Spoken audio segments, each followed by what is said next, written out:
நெகேமியாவின் புஸ்தகத்தில் இன்றைக்கு 4வது அதிகாரத்தில் அடங்கியுள்ள வெளியேறப்பட்ட தேவ சத்தியத்தை நாம் பார்க்க இருக்கின்றோம். சிரமம் பாராமல் தேவ பிரசனத்தில் எழும்பி நிற்கும்படியாக நாங்கள் அன்போடு கேட்குறேன். இந்த காலையில் தேவ வார்த்தை நாம் சபையராக ஒன்றாக வாசித்து இந்த காலையில் தேவனுடைய வார்த்தையை கேட்க நாம் ஆயத்தமாவோம். இந்த முழு அதிகாரத்தை வாசிக்கும்படியாக நான் விரும்பினாலும் நமக்கு நேரம் இன்றைக்கு அதிகமாக இல்லாதபடியால் முதல் 14 வசனங்களை நாம் இன்றைக்கு காலையில் வாசிக்கும்படியாக நான் விரும்புகின்றேன். 4ஆம் அதிகாரம் முதல் 14 வசனங்களை ஊழியரோடு கூட சேர்ந்து வாசிக்க நான் உங்களை உற்சாகப்படுத்துகின்றேன்.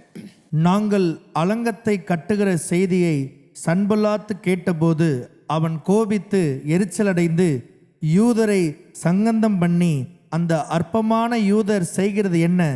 அவர்களுக்கு இடம் கொடுக்கப்படுமோ? பலியிடுவார்களோ? ஒரு நாளிலே முடித்து போடுவார்களோ? சுட்டரித்து போடப்பட்ட மண்மேடுகளான கற்களுக்கு உயிர் கொடுப்பார்களோ என்று தன் சகோதரருக்கும் சமரியாவின் சேனைக்கு முன்பாக சொன்னான்.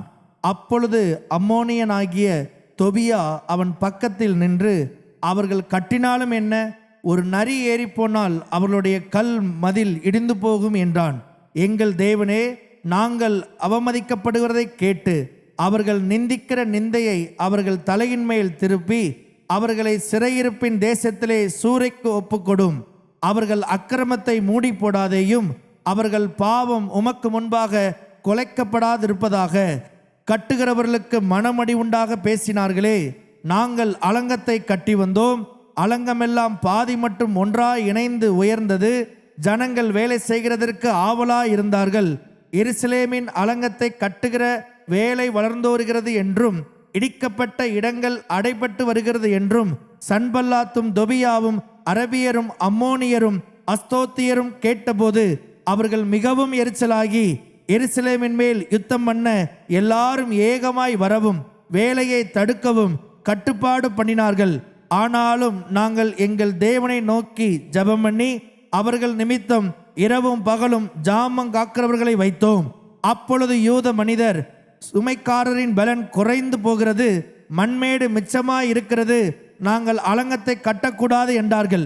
எங்கள் சத்துருக்களோ வென்றால் நாங்கள் அவர்கள் நடுவிலே வந்து அவர்களை கொன்று போடும் மட்டும் அவர்கள் அதை அறியாமலும் பாராமலும் இருக்க வேண்டும். இவ்விதமாய் அந்த வேலையை ஓய பண்ணுவோம் என்றார்கள். அதை அவர்கள் அண்டையிலே குடியிருக்கிற யூதரும் பல இடங்களிலுமிருந்து எங்களிடத்திற்கு வந்து 10 விசை எங்களுக்கு சொன்னார்கள். அப்பொழுது நான் அலங்கத்துக்கு பின்னாக இருக்கிற பள்ளமான இடங்களிலும் மேடுகளிலும் பட்டயங்களையும் ஈட்டிகளையும் வில்லுகளையும் பிடித்திருக்கிற ஜனங்களை குடும்பம் குடும்பமாக நிறுத்தினேன். அதை நான் பார்த்து எழும்பி பிரபுக்களையும் அதிகாரிகளையும் மற்ற ஜனங்களை நோக்கி, அவர்களுக்கு பயப்படாதிருங்கள். நீங்கள் மகத்துவமும் பயங்கரமான ஆண்டவரை நினைத்து உங்கள் சகோதரருக்காகவும் உங்கள் குமாரருக்காகவும் உங்கள் குமாரத்திகளுக்காகவும் உங்கள் மனைவிகளுக்காகவும் உங்கள் வீடுகளுக்காகவும் யுத்தம் பண்ணுங்கள் என்றேன். ஆமென். அப்பா, இந்த காலையில் வார்த்தையின் மூலம் எங்களோடு கூட பேசுங்க. உடைய வார்த்தை வல்லமை உள்ளது. உடைய வார்த்தை எங்களுடைய வாழ்க்கையை கட்டி எழுப்பக்கூடிய அற்புதமுள்ள ஒரு வார்த்தை. இன்றைக்கு உடைய வார்த்தைக்கு எங்களுடைய வாழ்க்கையில் நாங்கள் கவனத்தையும் இடத்தையும் தந்து எங்களோடு கூட பேசுங்கள் என்று நாங்கள் ஜெபிக்கின்றோம். இயேசுவின் நாமத்தில் பிதாவே, ஆமென். ஆமென். அமர்ந்து கொள்வோம். இன்றைக்கு உங்களோடு கூட இந்த 4வது அதிகாரத்தில் காணப்படுகின்ற அநேக சம்பவங்களை குறித்து பேசும்படியாக விரும்புகின்றேன். எதிர்ப்புகளை எதிர்பாருங்கள், அதுதான் இந்த அதிகாரத்திற்கு ஒரு தலைப்பாக நான் தர விரும்புகின்றேன். எதிர்ப்புகளை எதிர்பாருங்கள்.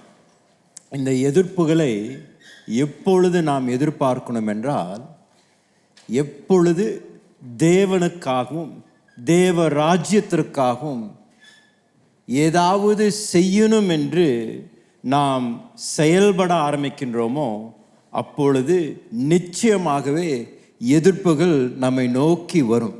அதில் சந்தேகமே இல்லை. சும்மா சபைக்கு வந்து சும்மா ஆலயத்தில் உட்கார்ந்து கொண்டோ அல்ல நம்மளுடைய அனுதின வாழ்க்கையிலும் வேதத்தை வாசிப்பது ஜெபிப்பது, ஆனால் தேவ ராஜ்யத்திற்கு எதுவும் செய்யாமல் நம்மளுடைய வாழ்க்கை நாம் வாழ்வோம் என்றால் நிச்சயமாக பெரிய ஒரு எதிர்ப்புகள் நம்மளுடைய வாழ்க்கையில் நடைபெறாது. எப்பொழுது எதிர்ப்புகள் நம்முடைய வாழ்க்கையில் நம்மை நோக்கி வரும் என்றால், தேவனுக்காக, தேவ சித்தத்திற்கு நம்மை ஒப்பு கொடுத்து தேவனுடைய நோக்கத்தை நிறைவேற்றும்படியாக நாம் நம்மளுடைய வாழ்க்கையில அந்த படிகளை எடுத்து வைப்போமோ, அப்பொழுதுதான் நிச்சயமாக நம்முடைய வாழ்க்கையில எதிர்ப்புகள் நம்மை நோக்கி வரும். சாத்தானுடைய பிரதான நோக்கம் இந்த பூமியில தேவனுடைய சித்தத்தை தடுத்து நிறுத்தணும். தேவனுடைய நோக்கங்கள் இந்த பூமியில நடைபெறக்கூடாது என்றுதான் தினமும் சாத்தான் அதற்காக பிரயாசப்படுகின்றான். ஆகையால் தான் தேவ பிள்ளைகளும் இந்த தேவ நோக்கத்தோடு கூட இணையாமல் தங்களுடைய வாழ்க்கையை சுயத்திற்காக வாழ்வார்கள் என்றால் அவருடைய வாழ்க்கையில் எந்த ஒரு எதிர்ப்பும் வராது, எந்த பிரச்சனையும் நடக்காது, எல்லாம் நல்லா போகும். எப்பொழுது நம்முடைய வாழ்க்கையில பிரச்சனைகளும் எதிர்ப்புகளும் சவால்களும் வரும் என்றால், எப்பொழுது தேவ நோக்கத்திற்கு உங்களுடைய வாழ்க்கையை ஒப்பு கொடுத்து, ஆண்டவரே என்னுடைய வாழ்க்கை உம்முடைய ராஜ்யத்திற்காக வாழும்படியாக நான் என்னை ஒப்பு கொடுக்கிறேன் என்று சொல்கின்றீர்களோ, அன்றிலிருந்து உங்களுடைய வாழ்க்கையில சாத்தான் ஒரு மிகப்பெரிய யுத்தத்தை நடத்துவான். ஒரு சபை கூட, ஒரு சபையாக நம்ம கூடி வரும் பொழுது ஏதோ ஒரு பொழுதுபோக்குக்காக வரோன்னு வைங்களேன், சும்மா ஒரு பாட்டு பாடுறோம், ஏதோ ஒரு நல்ல உற்சாகம் ஊட்டக்கூடிய வார்த்தைகளை கேட்கணும் என்று ஒரு சபை கூடும் என்றால், அந்த சபைக்கு விரோதமாக சாத்தான் எதுவும் செய்ய மாட்டான். ஏன்? அந்த சபை சும்மா ஒரு தற்காப்பு நிலையில் தான் காணப்படுகின்றதே தவிர தேவ ராஜ்யத்திற்காக நடக்கக்கூடிய ஒரு சபையா இல்லை. என்றைக்கு ஒரு சபை கூட்டத்தார் அவர்களுடைய வாழ்க்கை தேவ கரத்தில் ஒப்பு கொடுத்து தேவ வார்த்தைக்கு கீழ்ப்படிந்து, ஆண்டவரே எங்கள் சித்தம் அல்ல உம் சித்தம் நிறைவேறணும் என்று ஒரு ஜனக்கூட்டத்தார், ஒரு சபையார் தேவ நோக்கத்திற்கு தங்களை ஒப்பு கொடுத்து நடக்க ஆரம்பிக்கின்றார்களோ, அப்பொழுது அந்த சபைக்கும் விரோதமாக அநேக காரியங்கள் எழும்ப ஆரம்பிக்கும். இது தேவ ராஜ்யத்தில் நாம் எதிர்பார்க்க வேண்டிய எதிர்ப்புகள் என்று நான் சொல்லுவேன். இந்த நெகேமியா புஸ்தகத்தில் 3வது அதிகாரத்தோடு கூட அந்த புஸ்தகம் நிறைவேறினதுன்னா நான் நினச்சிருப்போம் ரொம்ப சுலபம். ஏன்னா அந்த 3வது அதிகாரத்தில் எல்லாரும் ஒன்று சேர்ந்தாங்க, எல்லாரும் வேலையை கட்ட ஆரம்பிச்சாங்க, மதிலை கட்ட ஆரம்பிச்சாங்க, எல்லாருக்குள்ளும் ஒரு மனம் இருந்தது, எல்லாருக்குள்ளும் ஒரு தேவ ராஜ்யத்தை கட்டணும் என்று செயல்படுறதை நம்ம பார்க்குறோம். 3வது அதிகாரத்தோடு கூட அந்த புஸ்தகம் முடிந்திருந்தது என்றால் நமக்கு ஒரு ஆவிக்குரிய யுத்தம் என்றால் என்ன என்று தெரியாமல் போயிருக்கும். ஏன்னா அந்த முழு புஸ்தகத்தை நம்ம வாசிக்கும் பொழுது தேவ நோக்கங்களுக்காக ஒரு ஜனக்கூட்டத்தார் படியை எடுத்து வைக்கும் பொழுது என்ன சம்பவிக்கும் என்று மிக தெளிவாக இந்த புஸ்தகத்தில் நமக்காக தேவன் எழுதி வைத்திருக்கின்றார். கிறிஸ்துவ வாழ்க்கையிலும் போராட்டங்களை எதிர்பார்ப்பது நம்ம ஒவ்வொருவருக்குள்ளும் இருக்க வேண்டிய ஒரு மனநிலை என்று நான் சொல்லுவேன். எதிர்ப்புகளை எதிர்பார்ப்பது நமக்குள் இருக்க வேண்டிய ஒரு மனநிலை. நீங்கள் சரியான திசையில் நடந்து கொண்டிருக்கின்றீர்கள் என்பதற்கு ஆதாரம் எப்போ என்றால், எதிர்ப்புகள் உங்களை நோக்கி வரும் பொழுதுதான். உங்களை நோக்கி பிரச்சனைகள் வரும் பொழுது, தேவ ராஜ்யத்திற்காக ஏதாவது செய்ய நீங்கள் துவங்கும் பொழுது பயங்கரமான எதிர்ப்புகள் வருகின்றது என்றால் நீங்கள் இன்னுமே வைராக்கியமாக நிற்கணும். ஏன்? அது சாத்தானுடைய ராஜ்யத்தை கலைக்கக்கூடிய தேவ நோக்கமாக இருக்கின்றதுக்கு உறுதி அதுதான், எதிர்ப்புகள் வரும் பொழுது. ஆனால் அதே நேரத்தில் இந்த கிறிஸ்துவ நடை சில நேரத்தில் ஒரு படி முன்னாடி 2 படி பின்னாடி, ஒரு படி முன்னாடி 2 படி பின்னாடி, இப்படிதான் அநேக நேரத்தில் தேவ ராஜ்யத்திலும் ஒரு முன்னோக்கி போகிறோம், தடை வருகின்றது, அங்கே நிற்கிறோம், சமாளிக்கின்றோம், யுத்தம் செய்கின்றோம், மீண்டும் ஒரு படி எடுத்து வைக்கிறோம். இது அநேகருடைய வாழ்க்கையில், இதுதான் நம்மளுடைய கிறிஸ்துவ வாழ்க்கையில் நடைபெறக்கூடிய ஒரு காரியமாக இருக்கின்றது. இந்த அதிகாரத்தை நீங்கள் பார்த்தீங்கன்னா ஒவ்வொரு அதிகாரத்திலையும், இந்த முக்கியமாக 4 அதிகாரத்தில் ஒரு படி முன்பதாக எடுத்து வைக்கிறாங்க, உடனே ஒரு எதிர்ப்பு, அப்புறம் அதை சமாளிக்க வேண்டியதாக இருக்கின்றது, அப்புறம் இன்னொரு படி எடுத்து வைக்கிறாங்க, மீண்டும் ஒரு எதிர்ப்பு. ஏன்னா 3வது அதிகாரத்தை பார்த்தீங்கன்னா அவங்க முன்னேறாங்க, தேவ நோக்கத்திற்கு நேராக நடக்க ஆரம்பிக்கிறாங்க, ஒன்று சேருகின்றார்கள் ஜனங்கள். ஆனால் 4வது அதிகாரத்தை வாசிக்க ஆரம்பித்த உடனே முதல் 3 வசனம் எதிர்ப்பு, பிரச்சனை, அநேகர் எழும்புகின்றார்கள், தேவ நோக்கம் இங்கே நடைபெறக்கூடாது என்று அநேகர் அவர்களுக்கு விரோதமாக எழும்புகின்றார்கள். அப்புறம் 4லிருந்து 6ஆம் வசனம் வாசிங்கன்னா முன்னேறுறாங்க, மீண்டும் ஒரு படி முன்னேறக்கூடியவர்களாக இருக்கின்றார்கள். அதை சமாளித்து அதை மேற்கொண்டு 4லிருந்து 6 வரைக்கும் வேலைகள் துவங்க ஆரம்பிக்கின்றது, வேலைகள் செய்யப்பட ஆரம்பிக்கின்றது. அப்புறம் 7லிருந்து 8 வாசிங்கன்னா மீண்டும் பிரச்சனை, மீண்டும் ஒரே குழப்பம், மீண்டும் அவங்களுக்கு விரோதமாக எதிர்ப்புகள் வருகின்றது. அப்புறம் 9ஆம் வசனம் வாசிங்கன்னா மீண்டும் ஒரு படி முன்னாடி போகிறாங்க. 10லிருந்து 12 வாசிங்கன்னா மீண்டும் எதிர்ப்பு வர ஆரம்பிக்கின்றது. அப்புறம் திருப்பியும் 13லிருந்து 23 வாசிங்கன்னா மீண்டும் முன்னேற ஆரம்பிக்கிறாங்க. மீண்டும் வேலை நடக்க ஆரம்பிக்கிறது. மீண்டும் அவர்கள் தேவனுக்காக நோக்கங்களை செயல்படுத்தக்கூடிய ஒரு கூட்டமாக இருக்கின்றார். ஆனால் 5ஆம் அதிகாரம் வாங்க, முதல் 6 வசனம் மீண்டும் போராட்டம், மீண்டும் பிரச்சனை. 5ஆம் அதிகாரத்தில் 7லிருந்து 19 வாசிங்க, மீண்டும் அவங்க முன்னேற ஆரம்பிக்கிறாங்க. மீண்டும் வேலை நடக்க ஆரம்பிக்கின்றது. 6ஆம் அதிகாரம் முதல் 14 வசனம் வாசிங்க, மீண்டும் மிகப்பெரிய ஒரு தடை. இதுதான் அந்த நெகேமியா புஸ்தகத்தில் நம்மளுடைய ஆவிக்குரிய வாழ்க்கை குறித்து ஒரு அழகான ஒரு வெளிப்பாடுன்னு நான் சொல்லுவேன். தேவனுக்காக, நம்ம தேவ ராஜ்யத்திற்காக நாம் செயல்பட ஆரம்பிக்கும் பொழுது அநேக எதிர்ப்புகளை நாம் சந்திக்கிறோம், அநேக பிரச்சனைகளை நம்ம சந்திக்கிறோம். ஆனால் அந்த பிரச்சனைகளை சந்திக்கும் பொழுது நீங்களும் நானும் சோர்ந்து போகக்கூடாது, நீங்களும் நானும் மனம் தளரக்கூடாது. உறுதியாக, முக்கியமாக இந்த எதிர்ப்புகளை நாம் எதிர்பார்த்து தேவ ராஜ்யத்திற்காக செயல்பட ஆரம்பிக்கும் பொழுது உங்களுக்கும் எனக்கும் நிச்சயிக்கப்பட்டிருக்கிறது என்னவென்றால், ஏற்கனவே சிலுவையில் இயேசு கிறிஸ்து நமக்காக வெற்றியை பெற்றுவிட்டார். இன்றைக்கு நீங்களும் நானும் அந்த வெற்றியை சுதந்திரிக்கிறதுக்கு தான் நம்மளுக்கு தேவன் நமக்கு இந்த அற்புதமான வாய்ப்பை தந்திருக்கின்றார். இந்த அதிகாரத்தை நம்ம பார்க்கும் பொழுது என்ன நம்ம அறிந்து கொள்றோம்னா, தேவ சித்தத்தில் அவர்கள் நடந்து கொண்டிருந்தாலும் ஆண்டவர் அவர்களுக்கு விரோதமாக வந்த எதிர்ப்புகளை ஆண்டவர் அகற்றல, அதை விட்டுட்டார். நெகேமியாவும் தேவ ஜனம், இஸ்ரவேல் ஜனங்கள் எல்லாரும் தேவ சித்தத்தை தான் செய்து கொண்டிருந்தார்கள். தேவ சித்தத்தை அவர்கள் செய்து கொண்டிருந்தாலும் ஆண்டவர் அவர்களுக்கு விரோதமாக வந்த எதிர்ப்புகளை தேவன் எடுக்கவில்லை, அதை ஆண்டவர் விட்டு விடுகின்றார். ஏன்? அந்த எதிர்ப்புகள் மூலமாக இவர்கள் இன்னும் பலப்படணும், இவர்கள் இன்னும் ஸ்திரப்படணும், இவர்கள் இன்னும் அவருக்குள் வளரணும் என்ற நோக்கத்தோடு கூட ஆண்டவர் அநேக நேரத்தில் நம்மளுடைய வாழ்க்கையிலும் ஏன் ஆண்டவர் பிரச்சனைகளையும் எதிர்ப்புகளையும் அனுமதிக்கிறார்னா, அதன் மூலமாக நீங்களும் நானும் பலப்படணும், அதன் மூலமாக நீங்களும் நானும் அவருக்குள் வளரணும். இன்னும் நம்ம விசுவாசம் வளர்வதற்காக அநேக நேரத்தில் நமக்குள்ள தேவன் அதை அனுமதிக்கின்றார். பக்கத்துல பார்த்து சொல்லுங்க, எதிர்ப்புகளை பார்த்து பயந்துராதீங்க, எதிர்ப்புகளை எதிர்பார்க்க ஆரம்பிங்க. கொஞ்சம் சமீபத்தில் நான் ஆண்டவரிடத்தில் ஜெபித்து கொண்டிருந்த பொழுது நான் கொஞ்சம் புலம்பிட்டு இருந்தேன். ஆண்டவரே, ஏன் ஆண்டவரே இவ்வளோ பிரச்சனைகள், ஏன் எதுவுமே உங்களுடைய ராஜ்யத்தில் எதுவும் சுலபமாக எதுவும் நடக்க மாட்டேன், எதை செய்தாலும் அதை போராட்டத்தோடு கூட, அதை மிகப்பெரிய பிரச்சனைகளோடு கூட தான் செய்யணுமே, ஏன் சுலபமாக செய்யக்கூடாதா, ஏன் நீங்கள் இருக்கிறீங்கன்றது என்று வெளிப்படக்கூடாதா என்று நான் அவரோடு கூட கொஞ்சம் வாக்குவாதம் பண்ணிட்டு இருந்தேன். அப்பொழுது பரிசுத்த ஆவியானவர் எனக்கு என்னுடைய ஜெபத்தை எனக்கு ஞாபகப்படுத்தினார். அது என்றைக்கும் நல்ல காரியம் இல்லை, அதனால தான் நம்ம ஜெபிக்கும் பொழுது கொஞ்சம் கவனத்தோடு கூட ஜெபிக்கணும்.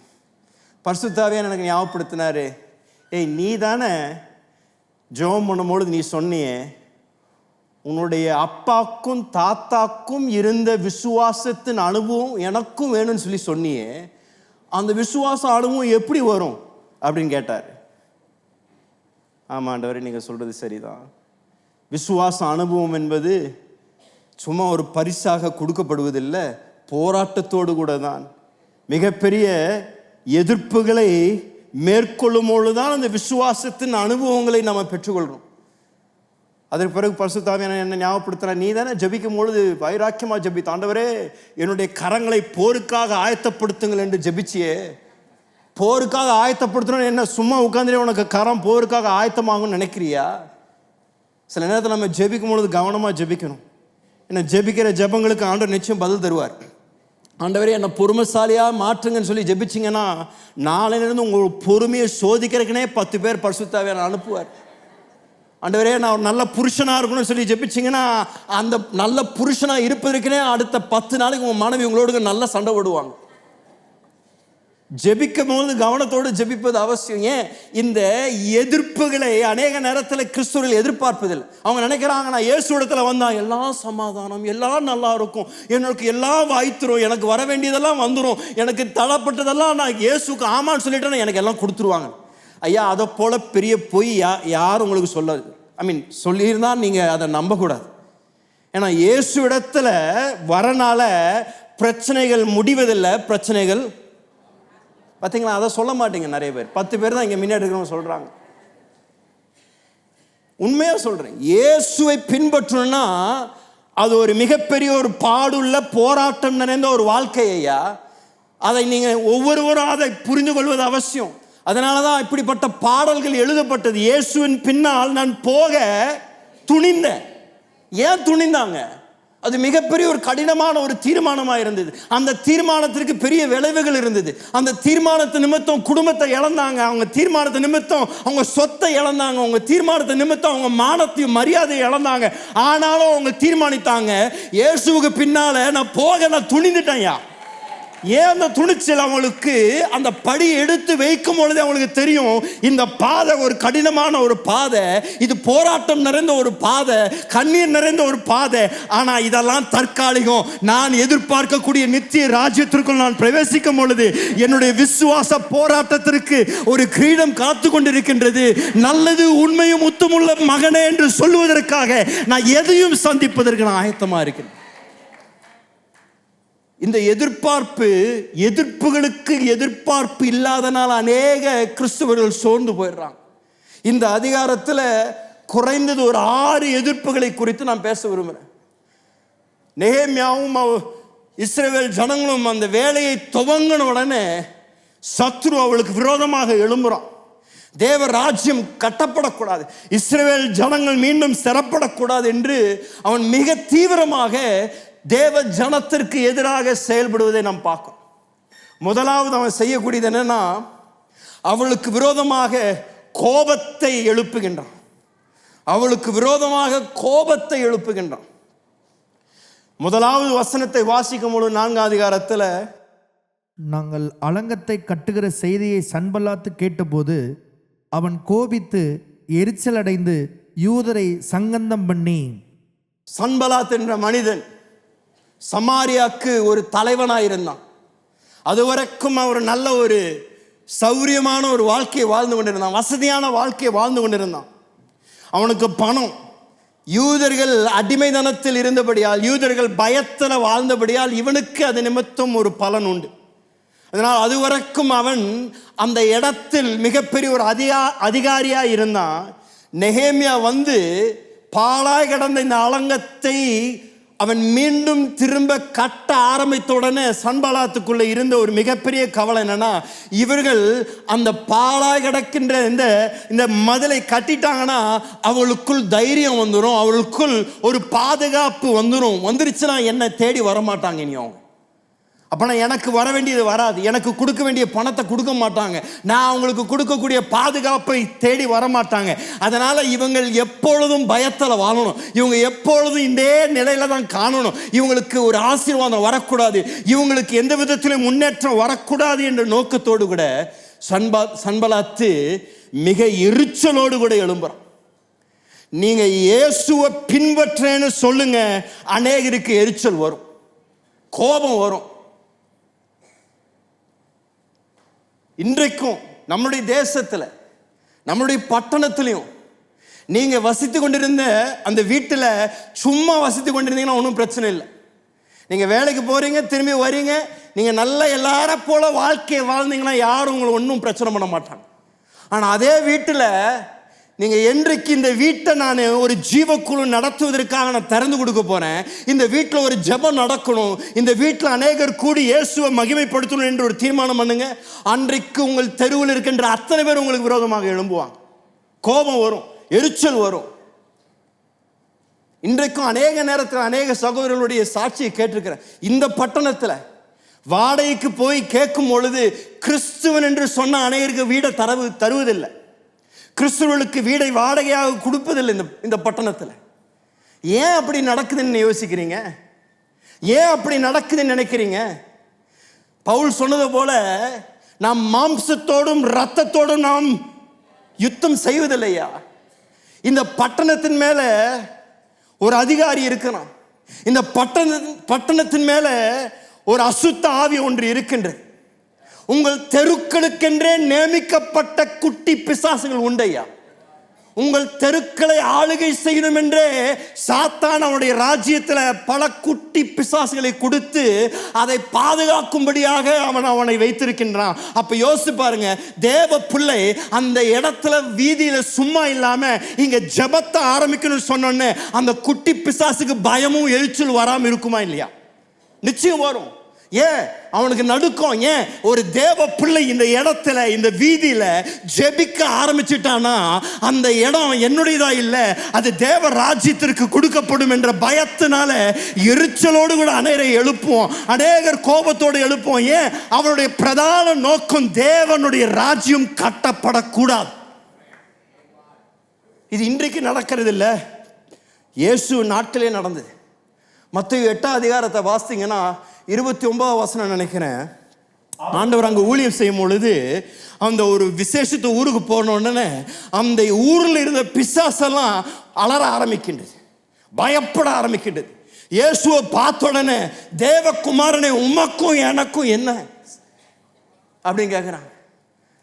அவங்க கேட்ட கேள்வி எனக்கு ரொம்ப ஆச்சரியம். ஆவிக்குரிய மண்டலத்தில் என்ன நடந்து கொண்டிருக்கின்றது என்பதற்கு அது ஒரு மிகப்பெரிய ஒரு படமா இருக்கின்றது என்ன சொல்லுவேன். அந்த சாத்தான் இயேசுவை பார்த்து என்ன சொன்னானா, என்ன பண்ண வந்திருக்கிறீங்க வாசிங்க. அந்த இயேசுவே தேவனுடைய குமாரனே, எங்களுக்கும் உமக்கும் என்ன, காலம் வரும் முன்னே எங்களை வேதனைப்படுத்த இங்கே வந்தீரோ என்று கூப்பிட்டார்கள். காலம் வருவதற்கு முன்பதாக எங்களை வேதனைப்படுத்த இங்க வந்தீரோ. ஆங்கில வேதாமத்தில் இதே இது இந்த நியூ லிவிங் டிரான்ஸ்லேஷன் இந்த வசனம் என்ன எழுதி இருக்குன்னா, அந்த சாத்தான் இயேசுவை பார்த்து சொல்லிச்சாமா, why are you interfering with us? எங்க வேலையில ஏன் உங்க மூக்க உள்ள விடுறீங்க? அது என்னுடைய மொழிபெயர்ப்பு.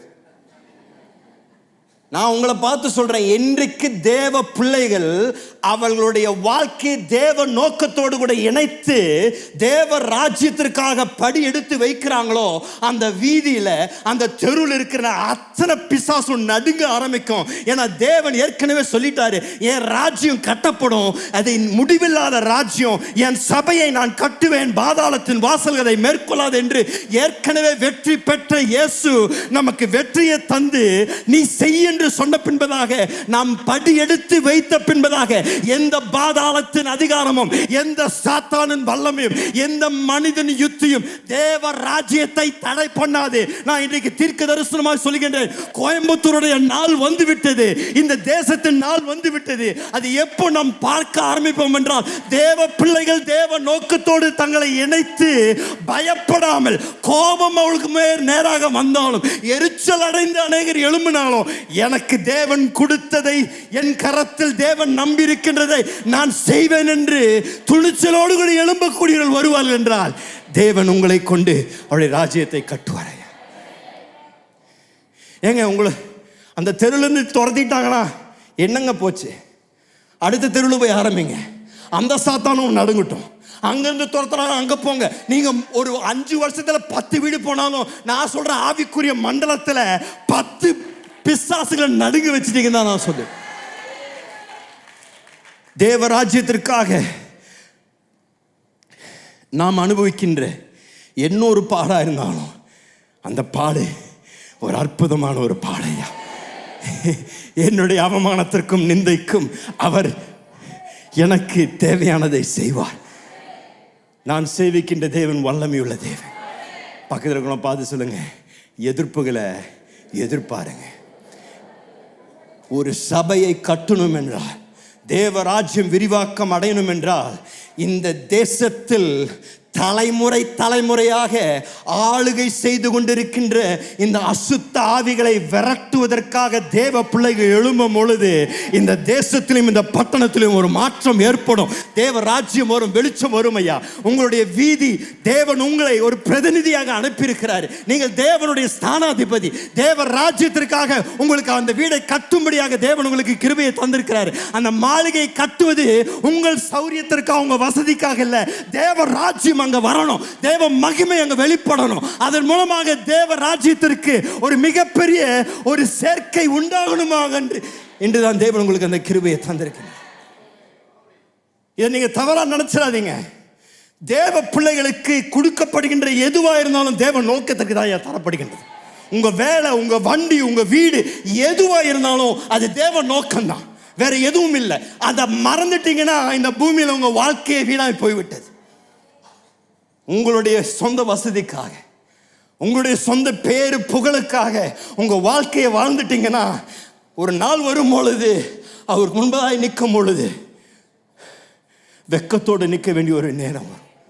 ஆனால் நான் சொல்லுவேன், ஒரு வெளிப்பாடோடு கூட தேவ நோக்கத்திற்கு இணைக்கப்பட்ட தேவ பிள்ளைகள், அவர்களை கொண்டு தேவன் அற்புதமான காரியங்களை நடப்பிப்பார்.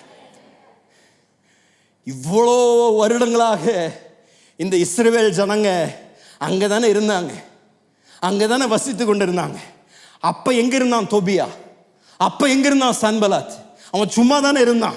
இவங்க வசதியா அந்த இடத்துல சும்மா வசித்து கொண்டிருந்த பொழுது அவனும் சும்மா தான் உட்கார்ந்துட்டு இருந்தான். எப்போ அவங்களுக்கு விரோதமாக எரிச்சலோடு எழும்பினான்னா தேவ ராஜ்யத்திற்காக ஒரு படி எடுத்து வச்சாங்க பாருங்க, அந்த படினால அவன் எரிச்சல் அடைகிறான். இன்றைக்கும் அதுதான் நிலவரம். நீங்கள் சும்மா வீதியில் வாழுங்க, ஒன்றும் பிரச்சனை இல்லை. நீங்கள் சும்மா வீட்டை வாடகை வாங்க, ஒன்றும் சொல்ல மாட்டாங்க. ஆனால் என்னைக்கு தேவனுக்காக இதை நான் தரப்போகிறேன், தேவ ராஜ்யத்திற்காக இதை நான் செய்ய போகிறேன்னு சொல்லுங்க, உங்களுக்கு விரோதமாக எரிச்சலோடு கூட அநேகர் எழும்புவார். எதிர்ப்புகளை எதிர்பாருங்கள். முதல் கோபத்தை எழுப்புறான், அது இது செய்யாத பட்சத்தில் அடுத்தது கேலியும் பரிகாசம். ரெண்டாவது வசனத்தில் சொல்லப்படுகின்றது, முதல் அவன் பேசுகிறான், சன்பலாத் பேசுகிறான். ஆனால் அவன் பேசியது நடக்காதனொன்னே ரெண்டாவது வாசிங்களேன். அந்த அற்பமான யூதர் செய்கிறது என்ன? அவர்களுக்கு இடம் கொடுக்கப்படுமோ? பலியிடுவார்களோ? ஒரே நாளிலே முடித்து போடுவார்களோ? சுட்டரித்து போடப்பட்ட மண்மேடுகளான கற்களுக்கு உயிர் கொடுப்பார்களோ என்று தன் சகோதரருக்கும் சமரியாவின் சேனைக்கு முன்பாக சொன்னான். சகோதரருக்கும் சகோதரருடைய சேனைக்கும், சமாரியாவின் சேனைக்கு முன்பாக சொன்னான். முதல் தனியாக பேசுகிறான், தனியாக எரிச்சல் வருது, அதை வச்சு ஏதாவது பார்க்க விரும்புகிறான். அதில் எதுவும் பண்ண முடியலன்னு பார்த்த உடனே அடுத்தது என்ன பண்ணுறான்னா கூட 10 பேரை சேர்க்குறான். நீயும் வா, என் கூட வா. அது மாத்திரமில்லை, ஒரு சேனையை, சமாரியாவின் சேனையை ஒன்று சேர்த்து அவன் என்ன பண்ணுறான்னா அவங்க செய்கிற வேலையை தரக்குறைவாக பேசுகிறான், பரியாசம் பண்ணுறான், கேலி பண்ணுறான். உனக்கு என்ன செவிறு கட்ட தெரியும்? நீ கட்டினாலும் அது ஒன்றுக்கும் பிரயோஜனம் இல்லை. நீ எது செய்தாலும் அது நிலைத்து நிற்காது. நீ செய்யக்கூடிய வேலைக்கு எந்த விதத்திலும் தாக்கம் இல்லை என்று அவனுடைய வேலையை நிறுத்தும்படியாக அவனை பரியாசம் பண்ணி கேலி பண்ண ஆரம்பிக்கிறான். இது சாத்தானுடைய இன்னொரு தந்திரம். அநேகரை சோர்வடைவதற்கு, நம்மை பரியாசம் பண்ணுவதற்கும், நம்மை கீழ்த்தனமாக பேசுவதற்கும் அநேகரை எழுப்புவான். அவன் உங்களை பயன்படுத்த முடியலன்னா உங்களை என்ன பண்ணுவான்னா கேலி பண்ண ஆரம்பிப்பான். அங்கே வருது பாரு அல்லேலூயா கூட்டம், அங்கே வருது பாரு வெள்ளை சாரி வருது பாரு, அங்கே வருது பாரு பைபிளை தூக்கிட்டு ஒரு கூட்டம் வருது பாரு. அது நீங்கள் காதில் கேட்கணுன்னே பேசுவாங்க. அவங்க பின்னாடி பேச மாட்டாங்க. எப்போ பேசுவாங்க? நீங்கள் கேட்கணும். ஏன்? நீங்கள் கேட்டால் தான் உங்களுக்குள்ள ஒரு அவமானம் வந்து நீங்கள் செய்கிறத நிறுத்தணும். அவனுக்குள்ளே என்னவோ பேசி முடிச்சிருக்கலாம்ல, அது போனல. எங்கே பேசுகிறானுங்க? வேலை செய்கிற இடத்துல தான் பேசுகிறானு. எங்கே மதுளை கட்டி கொண்டு இருந்தாங்களோ அங்கே தான் கொண்டு வந்து சேனையை கொண்டு வந்து இங்கே வா இங்கே நில்லு, இங்கே நில்லு, நீ இங்கே நில்லு, இங்கே நில்லு. அவன் கேட்குற மாதிரி வந்துட்டான். ஓகே, அவன் கட்டினாலும் ஒன்றுமா நடக்காது. அவன் காதில் விழுகணுன்றக்காக அவனை என்ன பண்ணுறாங்க? பரியாசம் பண்ணுறான். இன்றைக்கு உங்களை பார்த்து சொல்கிறேன், உங்களை 100 பேர் பரியாசம் பண்ணாலும் அவர் என்ன சொல்கிறாரு தான் முக்கியம். மனுஷன் என்ன சொல்கிறான்றது முக்கியமே இல்லைங்க ஐயா. மனுஷனுடைய புகழுக்காகவும் மனுஷனுடைய பாராட்டுக்காகவும் உங்கள் வாழ்க்கையை வாழ்ந்தீங்கன்னா அது வீணான ஒரு வாழ்க்கை.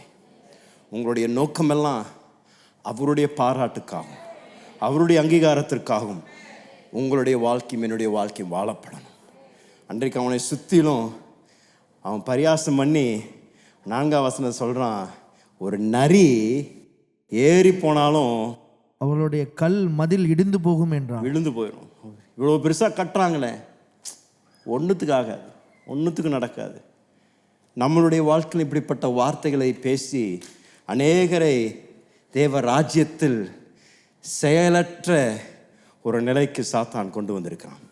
ஸோ முதல் கோபத்தை தூண்டி விடுறான், 2வது கேலி பரியாசம் பண்ணுறான், 3வது மிரட்டி பயன்படுத்துகிறான். என்ன மிரட்டுறான்னா,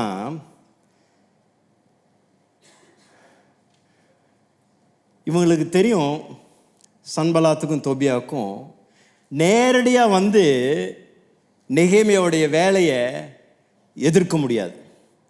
இவனுடைய சமாரியாவின் சேனையை நேரடியாக அனுப்பி எதுவும் பண்ண முடியாது. ஏன், நெகேமியாவும் இஸ்ரேல் ஜனங்களும் அர்த்தசஷ்டாவுடைய அங்கீகாரத்தை பெற்று தான் வேலையை செய்கிறாங்க. அவர் ஏற்கனவே அவர் முத்திரையை கொடுத்து அவர் எழுதி கையெழுத்து போட்ட நிமித்தம் தான் அந்த பாழாய் கிடந்த மதில் கட்டப்பட ஆரம்பிக்கின்றது. ஆகையால் இந்த சன்பலாத்தும் தொபியாவும் அவர்களுக்கு விரோதமாக எழும்பணும்னா நேரடியாக வந்து பகிரங்கமாக எதிர்க்க முடியாது. ஏன், அப்படி பண்ணாங்கன்னா ராஜாக்கே எதிர்த்ததுக்கு அது சமம். அதனால் இவங்க என்ன பண்ணணும்னா, ராத்திரியில் யாராவது அனுப்பி, இருட்டில் யாராவது அனுப்பி, யாருக்கும் தெரியாத பொழுது யாராவது அனுப்பி அவர்களை எதிர்த்து அவர்களை எப்படியாவது தீர்த்து கட்டணும் என்று அவன் திட்டம் செய்கிறான். ஆனாலும் நெகேமியாவுடைய தைரியத்தையும் துணிச்சலையும் உண்மையாகவே பாராட்டணும். இவ்வளோ தூரம் அவர்கள் இவரை பயம்புறுத்தினாலும் மிரட்டினாலும் அவர் வேலையை விட்டு அவர் எந்த விதத்திலையும் விடாமல் அதை பின்தொடரக்கூடிய ஒரு மனிதனாக இருந்தார். சில நேரத்தில் நீங்கள் தேவனுக்காக ஊழியம் செய்யுங்களேன், ஒரு ஜீவக்குழு நடத்துங்க, ஜீவக்குழுக்காக செயல்பட ஆரம்பிங்க. அநேகர் உங்களை பார்த்து மிரட்டுவாங்க. இங்கே திரும்பி வந்து நான் காலை உடைச்சிருவேன், உன்னை தீத்து கட்டிடுவேன், ஒன்றும் இல்லாமல் ஆக்கிடுவேன். இது மனுஷன் பேசக்கூடிய வார்த்தைகள் இல்லையா, அவனுக்குள்ள கிரியை செய்யக்கூடிய ஒரு அசுத்த ஆவி. இதுதான் பவுலுடைய வார்த்தையில் நாம் நினைவு கூறுவது அவசியம். மாம்சத்தோடு இரத்தத்தோடு கூட நாம் போராடுவதில்லை, துரைத்தனங்களோடு கூட ஆவிக்குரிய மன்றத்தில் இருக்கக்கூடிய அதிகாரங்களோடு கூட நாம் ஒவ்வொரு நாளும் நாம் பிரயாசப்பட்டு போராடி கொண்டிருக்கின்றோம். அப்படின்னா இந்த பட்டணத்தின் மேலே ஒரு அதிகாரம் உண்டு. இந்த பட்டணத்தை ஆளுகை செய்யக்கூடிய ஒரு அந்தகார கிரியை ஒன்று உண்டு. அதை மேற்கொள்ளணும் என்றால் துணிச்சலோடு கூட பயமில்லாமல் எழும்பி நின்று வேலையை செய்யக்கூடியவர்களுக்கு தான் வெற்றி உண்டையா. அவளுக்கு தான் தேவ ராஜ்யத்தில் அந்த கிருபைகளை தேவன் தருவார், மேற்கொள்ளக்கூடிய கிருபைகள். இதில் என்ன ஆச்சரியம்னா, இன்னைக்கும் சாத்தானுடைய தந்திரங்கள் 2000 வருடங்களுக்கு முன்பதாக 4000 வருடங்களுக்கு முன்பதாக என்ன ஸ்ட்ராட்டஜியோடு அவன் வேலை செய்தானோ அதே தந்திரம் தான் இன்னைக்கும். எதுவும் மாறலை. அவன் அன்னைக்கு எப்படி பயன்படுத்தினானோ அப்படியே தான் இன்றைக்கும் பயன்படுத்துகிறான். அதனால சொல்கிறேன், இது மனுஷன் இல்லை, மாம்சம் ரத்தம் இல்லை, இது ஒரு ஆவி, இது ஒரு அசுத்த ஆவி. ஏன், அதே வார்த்தைகள், அதே மிரட்டல். நேரத்தில் நீங்கள் ஆச்சரியப்படுவீங்க, வேதாகமத்தில் வாசிக்கிறதை இன்னைக்கு மற்றவருடைய வாயிலிருந்து கேட்போம். எப்படிங்க இவங்களுக்கு தெரியும் இப்படிப்பட்ட வார்த்தைகளை? இவங்களுக்கு எப்படி தெரியும்னா, அவங்க பேசலை, அவங்களுக்கு பின்னாடி இருந்து கிரியை செய்கிற அந்த ஆவி பேசுது. அந்த ஆவிக்கு சிருஷ்டிப்பு தன்மை இல்லை, அந்த ஆவிக்கு ஒரு புதிய எண்ணமே இல்லை. அது என்ன செய்ததோ அதே தான் செய்யுது. அதுதான் பவுல் சொல்றாரு 2 கொரிந்தியர் 2:11 அவனுடைய தந்திரங்களை நமக்கு தெரியாதவைகள் அல்லவே என்று சொல்றாரு. அப்படின்னா அவனுடைய எல்லா தந்திரங்களும் நம்ம அறிஞ்சிருக்கிறோம். பக்கத்தில் பார்த்து சொல்லுங்க, பயப்படாதீங்க, அவனுக்கு எந்த ஒரு புது ஐடியாவும் இல்லை. அன்னைக்கு செய்து தான் இன்றைக்கும் செய்கிறான், அன்னைக்கு நடந்தது தான் இன்றைக்கும் நடக்க போகுது. தேவ ராஜ்யத்தை தடுத்து நிறுத்துவதற்கு அவனுக்கு அதிகாரம் இல்லை, அவனுக்கு வல்லமையும் இல்லை. 3வது அவன் செய்தது சோர்வும் ஒரு பலவீனத்தை, சோர்வும் பலவீனமும். 10வது வசனம் சொல்லுகின்றது, வாசிங்களேன். அப்பொழுது யூதா மனிதர், சுமைக்காரரின் பலன் குறைந்து போகிறது, மண்மேடு மிச்சமாக இருக்கிறது, நாங்கள் அலங்கத்தை கட்டக்கூடாது என்றார்கள். அநேக நேரத்தில் இந்த பாதி தூரம் வரும்பொழுது தான் சோர்வு வரும். ஆரம்பிக்கும் பொழுது ரொம்ப உற்சாகம் இருக்கின்றது, ஆரம்பிக்கும் பொழுது பரவசத்தோடு கூட ஆரம்பிப்போம். ஆனால் அந்த பாதி தூரம் வரல, இந்த வேலை பாதி தூரம் நடக்க ஆரம்பிக்கும் பொழுது தான் அந்த முடிவு கொஞ்சம் தூரமாக இருக்கின்றது பொழுது, ஆரம்பம் கொஞ்சம் பின்பதாக இருக்கும் பொழுது, இந்த பாதி தூரம் வரும்பொழுது தான் அநேகர் சோர்ந்து போயிடுறாங்க. அநேகருக்குள்ள இந்த சோர்வை கொண்டு வந்து எப்படியாவது தேவனுடைய நோக்கங்களை செய்யாமல் அவர்களை நிறுத்துவதற்கு சாத்தான் பலருடைய வாழ்க்கையில் பிரயாசப்படுறான். பாதி தூரம் வந்துட்டீங்கல்ல அப்படின்னா நீங்கள் என்ன சொல்லணும்னா, இம்மட்டும் என்னை நடத்தின எபினேசர் இனியும் என்னை நடத்த தேவன் வல்லவராக இருக்கின்றார். தேவ பிள்ளைகளுக்கு தேவன் ஏற்கனவே ஏற்ற வாக்கு தத்தங்களையும் நம்பிக்கையும் தேவன் தந்திருக்கின்றார். அவனுடைய தந்திரங்களை மேற்கொள்வதற்கு தேவன் ஏற்கனவே நமக்கு ஆயுதங்களையும் தந்திருக்கின்றார். உங்களை பார்த்து சாத்தான் இந்த பாதி தூரத்தில் வரும் பொழுது, அவன் உங்களை சோர்வடைய செய்ய அவன் முயற்சி பண்ணும் பொழுது நீங்கள் சொல்லணும், என்னுடைய எபினேசர் என்னை கைவிட மாட்டார் ஐயா. நேற்றுக்கு செய்த அற்புதங்களை காட்டிலும் நாளைக்கு இன்னும் பிரமாண்டமான அற்புதங்களை செய்வார். நேற்றைக்கு தேவன் எனக்கு வெற்றி சிறக்க செய்தார் என்றால் நாளைக்கும் தேவன் என்னை வெற்றி சிறக்க செய்வார். நாளைக்கு இதை காட்டிலும் மிகப்பெரிய வெற்றியை தேவன் எனக்கு தர வல்லவராக இருக்கின்றார். நேற்று கண்ட எகிப்தியன் சின்னவனாக இருக்கலாம், ஆனால் நாளைக்கு தேவன் இன்னும் மிகப்பெரிய வெற்றியை தந்து அவருடைய நாமத்தை என்னுடைய வாழ்க்கையில நிச்சயம் மகிமைப்படுத்துவார். ஐந்தாவது, நான் கொஞ்சம் வேகமாக போகிறேன், ஏன்னா அநேக காரியங்கள் உண்டு சொல்லுவதற்கான எனக்கு நேரம் இல்லை. ஐந்தாவது, எதிர்மறையாக பேசக்கூடியவர்களை எழுப்புறான். எதிர்மறையாக பேசக்கூடியவர்கள், கிண்டல் பரியாசம் ஒரு பக்கம், பயமுறுத்தல் மிரட்டல் ஒரு பக்கம், சோர்வு ஒரு பக்கம். இந்த ஐந்தாவது தான் கொஞ்சம் கடினம் என்று நான் சொல்லுவேன். ஏன்னா இந்த 2வது 3வது வசனத்தை நீங்கள் வாசிக்கும் பொழுது அந்த எதிர்ப்பு வெளியிருந்து வருது. தேவ பிள்ளைகள் இல்லாதவர்கள் தேவ பிள்ளைகளை எதிர்க்கிறாங்க. ஆனால் இந்த எதிர்மறையாக பேசக்கூடியவர்கள் யார் என்றால் யூதர்கள் பேச ஆரம்பிக்கிறாங்க. வெளிய ஜனம் அல்ல, யூதர்கள். எருசலேமில் வசித்து கொண்டிருந்த யூதர்களே அவர்களும் எதிர்மறையாக பேச ஆரம்பிக்கிறாங்க. ஏன் அவங்க எதிர்மறையாக பேச ஆரம்பிச்சாங்கன்னா, இந்த யூதர்கள் தேவ வேலையோடு கூட அவங்க கரத்தை கொடுக்கல, சும்மா உட்கார்ந்து கொண்டு இருக்கிறாங்க, சும்மா ஓட்டிட்டு இருக்கிறாங்க, சும்மா காலத்தை கடத்திட்டு இருக்கிறாங்க. நெகேமியா வந்து வாங்க கட்டலான்னு சொன்ன பொழுது வாங்க நாங்களும் சேர்ந்து கட்டுறோன்னு சொல்லலை இந்த ஜனம். இவங்க என்ன பண்ணிட்டாங்கன்னா, இவங்க இருக்கிற அதே வசதியின் நிலையில இருந்துட்டு தேவ வேலையோடு கூட இணைந்து போகாம சும்மா உட்கார்ந்து கொண்டிருந்தாங்கல்ல. அவங்க சும்மா உட்கார்ந்து கொண்டு எங்க உட்கார்ந்துருந்தாங்கன்னா, 12வது வசனம் நினைக்கிறேங்க சொல்லுது, அந்த எதிரிக்கு பக்கத்தில் இருந்தாங்களாம். வாசிங்களேன். அதை அவர்கள் அண்டையிலே குடியிருக்கிற யூதரும் பல இடங்களிலுமிருந்து எங்களிடத்திற்கு வந்து 10 விசை எங்களுக்கு சொன்னார்கள். எங்க கூடியிருந்தாங்க? அண்டை. அப்படின்னா அண்டாவா? பக்கத்தில். எங்க பக்கத்தில்? எதுக்கு பக்கத்தில்? எதிரிகளுக்கு பக்கத்தில். எங்க கூடியிருந்தாங்கன்னா, யூதர்களுக்கு எதிராக இருந்தவர்களுக்கு பக்கத்தில் கூடியிருந்தாங்க. அப்படின்னா இவங்க தேவ பிள்ளைகளோடு கரம் கொடுத்து இணையாம தேவ பிள்ளைகளுக்கு எதிராக இருந்தவங்களோடு கூட பக்கத்தில் உட்காந்துக்கிட்டு அவங்க சொல்றதை கேட்டுட்டு அவங்களை எதிர்த்து சொல்லலை. ஏய் நீ பேசாம வேலையை பார்த்துட்டு போன்னு சொல்லலை. இவங்க என்ன பண்றாங்கன்னா, அவங்க பேசுனதை இவங்க கொண்டு வந்து நெகேமியாட்ட சொல்றாங்க. இவங்கெல்லாம் இப்படி வரப்போறாங்களாமா உங்களுக்கு எதிராக, இவங்கெல்லாம் இதை செய்ய போறாங்களாமா உங்களுக்கு எதிராக, இப்படிலாம் உங்களுக்கு எதிராக அவங்களுக்கு பயத்தை உண்டாக்கும்படியாக யார் செயல்படுறாங்கன்னா, எதிர்மறையாக யூதர்களை பேச ஆரம்பிக்கிறாங்க. இதுதான் இங்க கொஞ்சம் கடினம். சில நேரத்தில் வெளியிருந்து வர எதிர்ப்பை காட்டிலும் உள்ளிருந்து வர எதிர்ப்பு தான் இன்னும் இருதயத்தை நொறுக்கும். ஏன்னா உள்ளேயே உட்கார்ந்துட்டு குழி தோன்றவங்க இருக்கிறாங்கல்ல, அவங்க சில விசேஷ ஆவி உள்ளவர்கள். அவர்கள்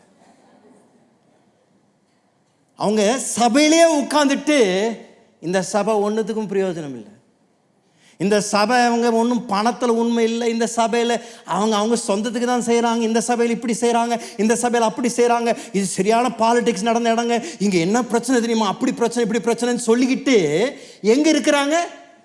உள்ளதான் இருக்கிறாங்க. இந்த சபையின் மேலே தேவன் நியாய தீர்ப்பு உண்டு. தேவன் இந்த சபையை நியாயம் தீர்த்து கொண்டு இருக்கிறார். ஐயா, தேவன் இந்த சபையை நியாயம் தீர்த்து கொண்டு இருக்கிறான்னு சொன்னீங்கன்னா ஓடுங்க ஐயா அடுத்த சபைக்கு. அதை செய்ய மாட்டாங்க. எங்க உட்கார்ந்து பேசுவாங்க? உள்ளேயே உட்கார்ந்து தான் குறை பேசுவாங்க. இந்த சபை அவ்வளோ மோசம்னு சொன்னீங்கன்னா இன்னொரு சபைக்கு போகலாமே. இந்த சபையில பிரசங்கம் சரியில்லைன்னு சொன்னீங்கன்னா இன்னும் நல்ல பிரசங்கம் பண்ணக்கூடிய சபைக்கு போகலாமே.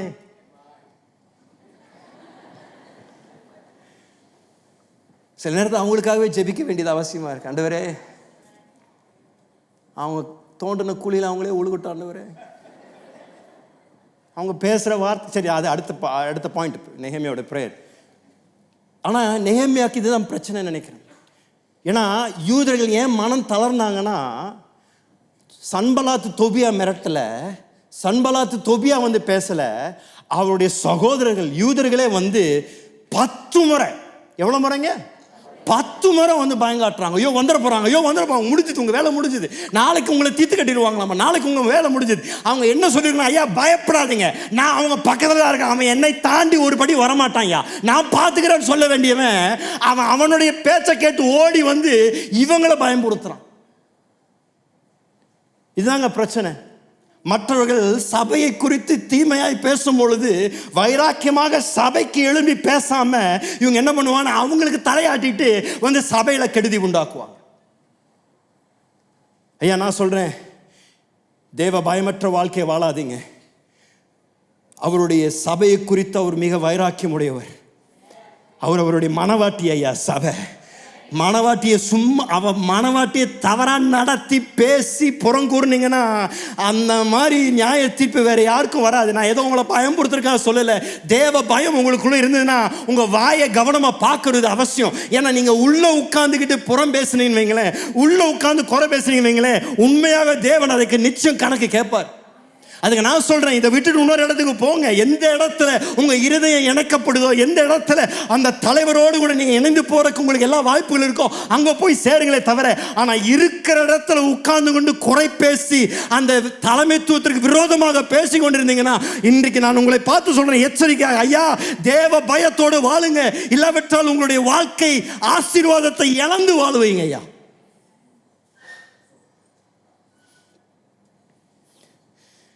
இஸ்ரவேல் ஜனங்களும் அந்த வார்த்தைகளை கேட்டு பயப்படுறாங்க.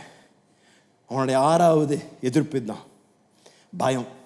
எல்லாத்தையும் சேர்த்து அவங்கள பயத்தை உண்டாக்கி அவங்க செய்யக்கூடிய வேலையை தடுத்து நிறுத்த பிரயாசப்படுறாங்க.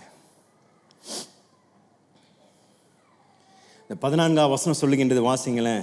அதை நான் பார்த்து எழும்பி பிரபுக்களையும் அதிகாரிகளையும் மற்ற ஜனங்களை நோக்கி, அவர்களுக்கு பயப்படாதிருங்கள், அவர்களுக்கு பயப்படாதிருங்கள் என்று சொல்றார். நீங்கள் மகத்துவமும் பயங்கரமுமான ஆண்டவரை நினைத்து உங்கள் சகோதரருக்காகவும் உங்கள் குமாரருக்காகவும் உங்கள் குமாரத்திகளுக்காகவும் உங்கள் மனைவிகளுக்காகவும் உங்கள் வீடுகளுக்காகவும் யுத்தம் பண்ணுங்கள் என்றேன். ஒரு ஆமென் சொல்லுங்களேன். அவர் சொல்றாரு, உங்களுக்காகவும் உங்கள் குடும்பங்களுக்காகவும் வரக்கூடிய தலைமுறைகளுக்காக யுத்தம் செய்யுங்கள் என்று அவளை தட்டி எழுப்புறாரு.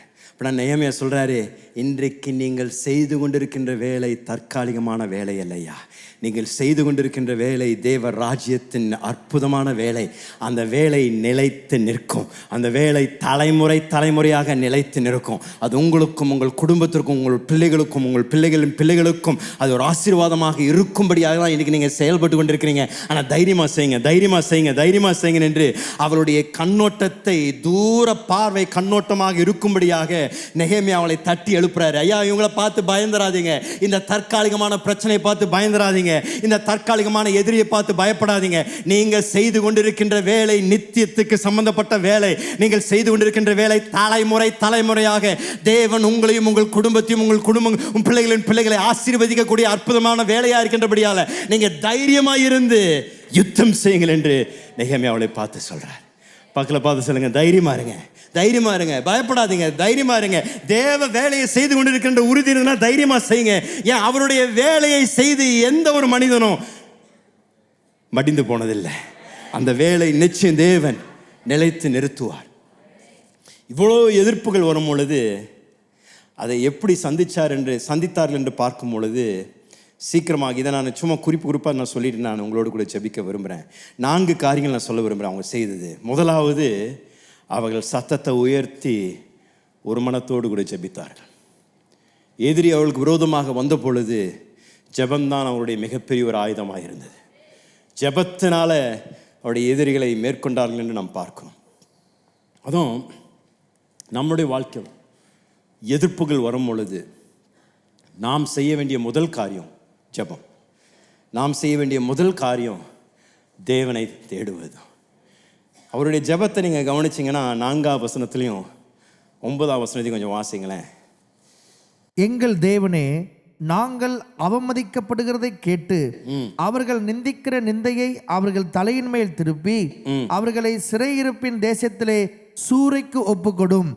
ஆனாலும் நாங்கள் எங்கள் தேவனை நோக்கி ஜெபம் பண்ணி அவர்கள் நிமித்தம் இரவும் பகலும் ஜாமம் காக்கிறவர்களை வைத்தோம். 2 காரியங்கள் அங்கே நடக்குது. முதலாவது, அவர் ஜெபித்த ஜெபம் கொஞ்சம் விசேஷமான ஒரு ஜெபம் என்று நான் சொல்லுவேன். இந்த ஜெபம் இந்த புதிய ஏற்பாட்டில் இயேசு நமக்கு கற்றுக் கொடுத்தது போல ஒரு ஜெபம் இல்லை. இது கொஞ்சம் வித்தியாசமான ஜெபம். ஆண்டவர் சொன்னார், ஒரு கணத்தில் ஒன்று அரைஞ்சா என்ன பண்ணுங்க, மறு கணத்தை காமின்றார். ஆனால் நெகேமியா ஜெபித்த ஜெபம் 4ஆவது வசனத்தில் என்ன சொல்றாருன்னா, அவருடைய நிந்திக்கின்ற நிந்தையை அவர்கள் தலையின் மேல் திருப்பி அவர்களுடைய தலையில திருப்பி அவர்களை சிறையிருப்பின் தேசத்திலே சூறைக்கு ஒப்புக்கொடும். சூறைனா என்னன்னுங்க? இப்போனா வாழ்நாளெல்லாம் அழுக்கா இருக்கணுமா, குளிக்காமல் இருக்கணுமா? சூறைனா கொள்ளை அடிக்கப்படணும். ஓகே, நெகேமியா அவர் ஜெபித்த பொழுது ஏதோ அவர்கள் மேலே பழி வாங்கணும்னு ஜெபிக்கலை. சில நேரத்தில் நம்ம அப்படி ஜெபிக்கிறோம், பார்த்து ஆண்டவரே அவங்கள சந்திங்க ஆண்டவரே அப்படின்னா உங்கள் மனசில் சந்திங்கன்னு சொன்னப்போ எப்படி பார்க்குறீங்கன்னா, அந்த மின்னல் அவங்க தலையில் அடித்து அங்கேயே அவங்க விழுந்து அங்கேயே அவங்க க்ளோஸ் ஆகிடும். அப்படி தான் சந்திங்கன்னு சொல்லி ஜெபிக்கிறோம். அப்படிலாம் சந்திக்க மாட்டாருங்க ஆண்டவர். சந்திச்சா நல்லா இருக்கும், ஆனால் செய்ய மாட்டார். ஏன் செய்ய மாட்டார்னா, நீங்களும் நானும் வளரணும். அவங்க இருக்கிற வரைக்கும் உங்கள் ஜெபம் இன்னும் அதிகமாகும். என்னங்க, அவங்கனால உங்கள் ஜெபம் அதிகமாகும். நான் சொல்கிறேன், கிறிஸ்மஸ் வரும்போது அவங்களுக்கு தனியாக ஒரு பாக்ஸ் ஸ்வீட் அனுப்புங்க. ஐயா, உங்களால் என்னுடைய வாழ்க்கையில் இந்த வருடம் ஜெபம் இன்னும் அதிகமானது. உங்களால் நான் பல மணி நேரம் தேவனுடைய பிரசனத்தில் காத்திருந்தேன் ஐயா. அந்த சன்பலாத்து தொபியா இல்லைன்னா இவங்களுடைய ஜெப வாழ்க்கை ஒன்றும் இல்லாமல் போயிருக்கும். உங்களுடைய வாழ்க்கையிலும் உங்களுக்கு விரோதமாக செயல்படுறவர்கள் இல்லாமல் இருந்தாங்கன்னா நீங்கள் ரொம்ப சௌரியமாக வாழ்ந்துருவீங்க. அவங்க இருக்கிறனால தேவனால் அனுப்பப்பட்ட தெய்வீக உங்கள் ஜெப வாழ்க்கையை கட்டி எழுப்பக்கூடிய நபர்கள் அவர் தான். ஆனால் அதே நேரத்தில் இதை நான் சொல்கிறேன், தேவ நோக்கத்தை எதிர்த்து நிற்கக்கூடியவர்களுக்கு நிச்சயம் தேவனுடைய சந்திப்பு உண்டு. 2ல் 1 நடக்கும். இதுதான் தேவராஜ்யத்தில் நான் பார்த்தது, வசனத்திலையும் பார்த்து 2ல் ஏதாவது 1 நடக்கும். 1, அவங்க ரட்சிக்கப்பட்டுருவாங்க. யார் உங்களுக்கு விரோதமாக எழும்புறாங்களோ நாளைக்கு அவங்க உங்கள் பக்கத்தில் வந்து உட்கார்ந்து கையை உயர்த்தி இயேசுவே ஆண்டவர் என்று சொல்லுவாங்க. 1 நடக்கும். இல்லை 2வது நித்திய மரணம். அப்படின்னா ஒருவேளை இந்த பூமியில் நீங்கள் எதிர்பார்க்கிறது போல் அவங்களுக்கு முடிவு இல்லைனாலும் அவர்களுடைய நித்திய முடிவு மிக பரிதாபமான பயத்துக்குரிய ஒரு முடிவு என்று நான் சொல்லுவேன். என்ன நடந்தாலும் இந்த பயங்கரமான தேவனுடைய கரத்தில் யாரும் விழுந்துடக்கூடாது. அவருடைய கிருபையை தான் நாம் பெற்றுக்கொள்ளணுமே தவிர அவருடைய நியாய தீர்ப்பை பெற்றுக்கொள்ளக்கூடிய ஒரு ஸ்தானத்தில் இருந்தோம்னா அது பயத்துக்குரிய ஒரு காரியம். நீங்களும் நானும் ஜெபிக்கும் பொழுது 2 காரியங்கள் நடக்கலாம். 1, ஆண்டவர் அவளை சந்தித்து அவருடைய ராஜ்யத்திற்கு திருப்பலாம். சவுலை பவுலாய் மாற்றினார். ஏன் மாற்றினார்? சபை ஜெபிச்சு கொண்டிருந்தது. சவுலை தேவன் மாற்றினார். ஆனால் அதே நேரத்தில் சந்திக்கப்படாத பட்சத்தில், மாறாத பட்சத்தில் நித்திய மரணம் அவங்களுக்கு உண்டு. ஆனால் நெகேமியாவுடைய ஜெபத்தை பார்த்தீங்கன்னா அவர் தேவ கரத்தில் பிரச்சனையை ஒப்பு கொடுத்து ஜெபிக்கிற மனுஷன். இவருக்கு அதிகாரம் உண்டு. இவர் நிச்சயம் அவங்களுக்கு விரோதமாக அர்த்த சாஸ்திர ராஜாவுக்கு கடிதம் எழுதி உடனடியாக நடவடிக்கை எடுக்கப்பட்டிருக்கலாம். அவளை கொன்று போட்டிருக்கலாம், தூக்கு மரணம் கொடுத்துருக்கலாம், பல விதத்தில் நியாய தீர்ப்பை கொடுத்துருக்கலாம். ஆனால் அவருடைய ஜெபம்லாம், ஆண்டவரே நீங்கள் பார்த்துக்கோங்க, ஆண்டவரே நீங்கள் சந்தியுங்க, ஆண்டவரே நீங்கள் இதை எனக்கு தீர்த்து கொடுங்க. கரங்களை உயர்த்தி சொல்லுங்கள், ஆண்டவரே நீங்கள் பார்த்துக்கோங்க, நீங்கள் பார்த்துக்கோங்க, என்னவா இருந்தாலும் என் வாழ்க்கையில் நீங்கள் பார்த்துக்கோங்க ஆண்டவரே. அவருடைய அற்புத கரம் உங்களுக்காக எழும்பும் பொழுது ஐயா நீங்களும் நானும் ஆச்சரியத்தில் நிற்கக்கூடிய நாட்கள் வரும் ஐயா. அவர் கரத்தில் கொடுத்துருங்க. நீங்கள் இதற்காக பிரயாசப்பட்டு நீங்கள் இதற்காக மாம்சத்தில் செயல்பட்டு எதையும் சாதிக்க போகிறதில்ல. அவர் கரத்தில் கொடுத்துட்டிங்கன்னா அவர் அற்புதமாக நடத்துவார். முதல் ஜெபித்தார்கள், ரெண்டாவது தொடர்ந்து வேலை செய்தார்கள். தொடர்ந்து அவள் கரத்தில் கொடுக்கப்பட்டதை அவள் உத்தரவாதத்தோடு கூட செய்யக்கூடியவர்களாக இருந்தார்கள். மூன்றாவது விழிப்போடு கூட வேலை செய்து கொண்டிருந்தார்கள். விழிப்போடு கூட அப்படின்னா அவன் வருவான், ஏதோ ஒரு விதத்தில் அவன் எதிர்ப்பான் என்று அந்த எதிர்பார்ப்போடு கூட எதிர்ப்புகளை அவர்கள் எதிர்பார்த்து கொண்டிருந்தார்கள். ஆனால் தேவ பிள்ளைகளும் இப்படிப்பட்ட ஒரு ஆயத்த நிலையில் இருப்பது அவசியம். இதை நீங்கள் வாசிக்கும் பொழுது நெகேமியா தான் சொல்கிறார், ஒரு கையில் உங்களுடைய பட்டயத்தை பிடிச்சிக்கோங்க, ஒரு கையில், இன்னொரு கையில் வேலையை செய்யுங்க. அப்படின்னா வேலையை செய்யுங்க, ஆனால் எச்சரிக்கையோடு வேலையை செய்யுங்க. அப்படின்னா இன்றைக்கி நான் சொல்லுவேன், உங்கள் வாழ்க்கையும் வாழுங்க, ஆனால் எச்சரிக்கையோடு வாழ்க்கையை வாழுங்க. ஏன்னா எப்போ வேணாலும் சத்ரு உங்களுக்கு விரோதமாக பல தந்திரங்களோடு கூட உங்களை வீழ்க்கும்படியாக உங்கள் வாழ்க்கையில் அவன் அந்த அசுத்தத்தையும் அந்த பிரச்சனையும் அந்த சோதனையும் கொண்டு வருவதற்காக ஒவ்வொரு நாளும் உங்கள் வாழ்க்கையில் அவன் செயல்படுறான். அதனால் இன்றைக்கு நீங்களும் நானும் அந்த விழிப்போடு கூட வேலை செய்வது அவசியம். அதுதான் நெகேமியா 4வது அதிகாரத்தில் பார்க்கணும். விழிப்போடு கூட அவர்கள் வேலை செய்தார்கள். 4வது அவர்கள் செய்தது, அவங்களுடைய கண்கள் எல்லாம் தேவன் மேலே பதித்திருந்தது. எப்பொழுதும் அவருடைய கண்கள் தேவன் மேலே பதித்திருந்தது. 14ஆம் வசனத்தில் நெகேமியா இப்படியாக சொல்கிறாரு. அவர் சொல்கிறாரு, அந்த வசனத்தை மாத்திரம் வாசிங்களேன். நீங்கள் மகத்துவமும் பயங்கரமான ஆண்டவரை நினைத்து, மகத்துவமும் பயங்கரமான ஆண்டவரை நினைத்து. ஸோ அவர் சொல்கிறாரு, பிரச்சனைகள் வந்தாலும் உங்களுக்கு விரோதமாக போராட்டங்கள் வந்தாலும் நீங்கள் என்ன நினைக்கணும்? ஆண்டவரை நினைங்க. பயங்கரமும் மகத்துவமான ஆண்டவரை நினைங்க ஐயா. இன்னைக்கு உங்கள் வாழ்க்கையில் போராட்டங்களா? உங்கள் வாழ்க்கையில் அநேக எதிர்ப்புகளை சந்தித்து கொண்டு இருக்கிறீங்களா? கிறிஸ்துவின் நிமித்தம் அவமானமா, நிந்தையா, இழப்பா? கவலைப்படாதீங்க, அவரை நினையுங்கள். மகத்துவத்தையும் அவருடைய மகிமையும் நினைவு கூறுங்க. நீங்களும் நானும் ஆராதிக்கின்ற தேவன் அற்புதம் செய்கின்ற தேவன், சிங்காசனத்தில் வீற்றிருக்கின்ற தேவன் ஐயா.